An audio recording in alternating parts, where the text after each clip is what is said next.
तो आपने chat GPT का नाम तो सुना ही होगा। नहीं।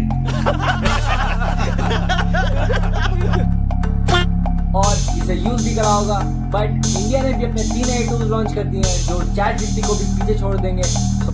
Oh my God! Wow! 2000 years later. So what this series will be and save this video now. So first one is किसान जीपीटी, जो हमारे किसान भाइयों के लिए बना है, जिससे हम फार्मिंग रिलेटेड कोई भी क्वेश्चन पूछ सकते हैं। Second one is Gita GPT, जिससे हम कोई भी क्वेश्चन पूछ सकते हैं वह उसका आंसर गीता से निकाल कर देगा। और इसके सारे क्वेश्चन भी स्पिरिचुअलिटी से रिलेटेड हैं, तो इससे हम कोई भी पर्सनल क्वेश्चन पूछ सकते हैं और या हमें ये भी बता देगा कि यह इस चैप्टर के इस वर्ड से गीता के उपदेश दिए गए। तो third one is India GPT, जिससे हम इंडियन लॉज के बारे में सब कुछ पता कर सकते हैं और इंडियन लॉज से रिलेटेड कोई भी क्वेश्चन पूछ सकते हैं।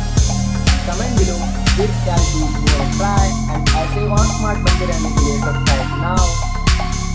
Follow us for more such valuable content.